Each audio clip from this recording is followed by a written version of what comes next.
चंद्रयान के थ्रू तारों को छूने से लेकर आदित्य L1 से सूरज तक पहुंचने तक इंडिया की स्पेस जर्नी हमें बताती है कि सपने और डिटर्मिनेशन हो तो हम स्टार्स के बियॉन्ड भी जा सकते हैं। और इसी out of the world journey को पूरा देश सेलिब्रेट करता है 23 अगस्त यानी नेशनल स्पेस डे के दिन। 2 साल पहले इसी दिन भारत के चंद्रयान 3 ने मून पर सक्सेसफुली लैंड किया था और तभी प्रधानमंत्री नरेंद्र मोदी जी ने इस दिन को नेशनल स्पेस डे अनाउंस किया था। अब जब हमारी बातें स्पेस तक पहुंच ही गई हैं, तो आइए उन लोगों के बारे में भी जान लेते हैं जो इंडिया के ड्रीम्स को स्पेस तक लेकर जाते हैं।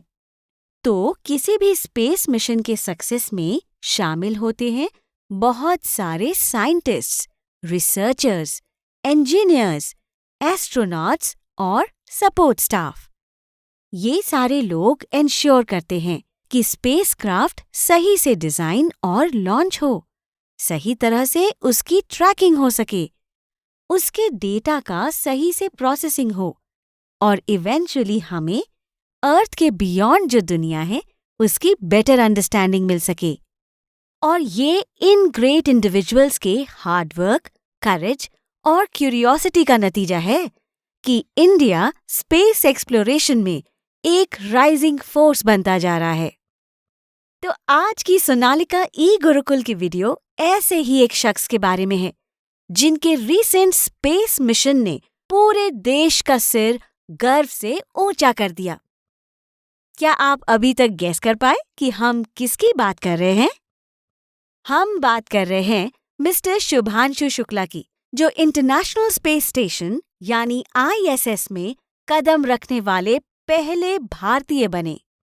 शुभांशु के और भी शानदार अचीवमेंट्स को जानने से पहले आइए जानते हैं उनकी जर्नी के बारे में।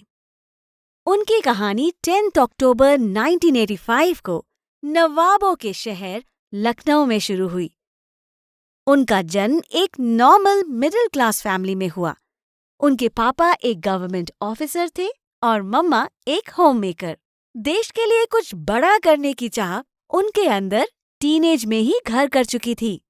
1999 के कारगिल वॉर और उस दौरान इंडियन एयरफोर्स के पावरफुल परफॉर्मेंस ने उनके अंदर नेशनल डिफेंस ज्वाइन करने के एम्बिशन को जन्म दिया और 17 साल की उम्र में उन्होंने अपने पेरेंट्स और फैमिली को बिना बताए नेशनल डिफेंस एकेडमी यानी NDA ज्वाइन करने के लिए एप्लीकेशन डाल दिया। बस फिर क्या था, एग्जाम्स क्लियर करने के बाद वो NDA में एक्सेप्ट हो गए और यहीं से शुरुआत हुई उनके मिलिट्री करियर की। NDA के दिनों में उन्होंने डिसिप्लिन, सर्विस और लीडरशिप वाली लाइफ को एम्ब्रेस किया और इन्हीं क्वालिटीज ने बुनियाद रखी उनके फाइटर पायलट और स्पेस फेरर की जर्नी की। जून 2006 में इंडियन एयरफोर्स यानी IAF के फाइटर स्ट्रीम में मिस्टर शुभांशु को कमीशन किया गया और अपने फाइटर पायलट के टेन्योर के दौरान उन्होंने IAF के सबसे एडवांस्ड और चैलेंजिंग एयरक्राफ्ट उड़ाए, जैसे कि Su-30 MKI, MiG-21 और जैगुआर। तो क्या आप समझ सकते हैं कि उनके 2000 से ज्यादा आवर्स के एविएशन एक्सपीरियंस ने उन्हें क्या सिखाया? यही कि कैसे हाई प्रेशर एनवायरनमेंट में काम रहना है। इसी दौरान वो टेस्ट पायलट चुने गए और बाद में उन्होंने इंडियन इंस्टीट्यूट ऑफ साइंस से एरोस्पेस इंजीनियरिंग में अपना मास्टर्स भी किया। एज अ टेस्ट पायलट उन्हें aircraft and systems testing establishment में काम करने का मौका भी मिला। इसके बाद 2019 में जब इसरो अपने गगनयान प्रोग्राम के लिए एस्ट्रोनॉट सर्च कर रहा था, तो मिस्टर शुभांशु इस चैलेंज के लिए बिल्कुल रेडी थे। उनके पास्ट एक्सपीरियंसेस ने एरोस्पेस इनोवेशन और मिलिट्री एग्जीक्यूशन दोनों में ही उनकी समझ और एक्सपर्टीज को निखार दिया था और इस प्रोग्राम में शामिल होने के लिए उन्हें fierce fitness tests, survival training और साइकोलॉजिकल चैलेंजेस से गुजरना पड़ा। पर मिस्टर शुभांशु भी हार मानने वाले नहीं थे। उन्होंने हर चैलेंज का बखूबी सामना किया और इसरो के द्वारा चुने गए 4 कैंडिडेट्स में से एक बने। जल्द ही उनकी ट्रेनिंग रशिया के फेमस गगारिन कॉस्मोनॉट सेंटर में शुरू हुई।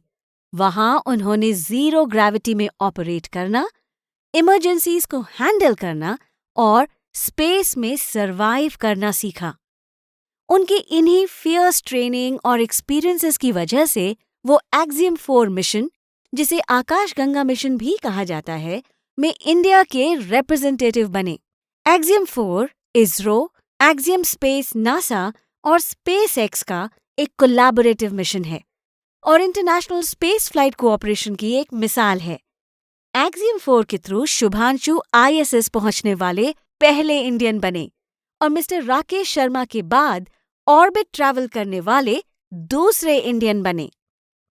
कमांडर पेगी विटसन और बाकी एस्ट्रोनॉट्स के साथ शुभांशु 60 से भी ज्यादा साइंटिफिक एक्सपेरिमेंट्स में कंट्रीब्यूट कर चुके हैं, जिनमें से 7 इंडियन एक्सपेरिमेंट्स हैं। उनके इन्वेस्टिगेशंस स्पेस रेडिएशन बायोलॉजी और माइक्रो एल्गी ऑक्सीजन सिस्टम जैसे इम्पॉर्टेंट एरियाज में सिग्निफिकेंट कंट्रीब्यूशन करेंगे। ताज्जुब की बात यह है कि अपने 18 दिनों के ऑर्बिट ट्रैवल के दौरान उन्होंने स्पेस में मेथी यानी फेनुग्रीक सीड्स और मूंग दाल यानी मूंग बीन सीड्स भी उगाए। यही नहीं, वहां से उन्होंने 28 जून को PM मोदी से वीडियो कॉन्फ्रेंस में बात भी की। वाओ! इतने हाई प्रेशर एनवायरनमेंट में भी शुभांशु का हौसला कभी नहीं टूटा एंड जस्ट फॉर फन उन्होंने स्पेस में अपने कोलीग को हेयर कट भी दिया। और हौसला टूटता भी कैसे, आखिर शुभांशु स्पेस में अपने साथ अपने घर और इंडिया के कुछ टुकड़े ले गए थे।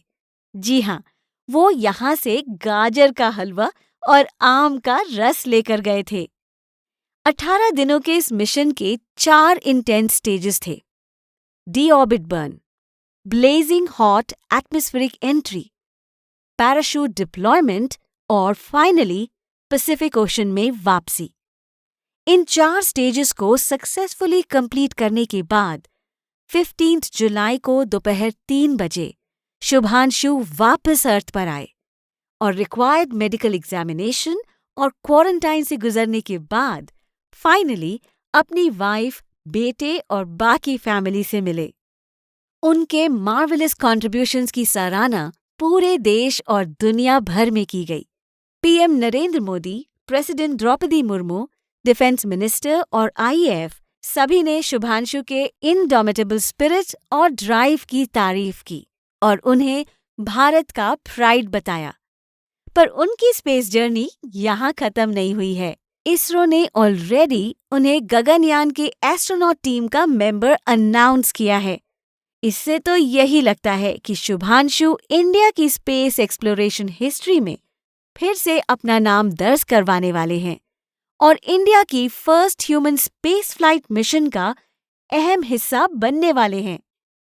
शुभांशु की जर्नी एक लिविंग एग्जाम्पल है कि स्ट्रेंथ, डिसिप्लिन और देश के प्रति प्यार आपको सच में तारों तक और बाकी जहां से परे ले जा सकता है। ये जर्नी है एक ऑर्डिनरी चाइल्ड की, जिसने आसमान छूने का सपना देखा और करेज, क्यूरियोसिटी और डिटर्मिनेशन के थ्रू उसे सच करके दिखाया। तो बच्चों, क्या आपका भी ऐसा कोई सपना है जो आप बड़े होकर पूरा करना चाहते हैं? हमें कमेंट्स में लिखकर जरूर बताएं और याद रखें कि सपनों की कोई सीमा नहीं होती और अगर आप ठान लें तो उन्हें पूरा करने से आपको कोई नहीं रोक सकता। और इसी मैसेज के साथ आज की वीडियो यहीं खत्म होती है।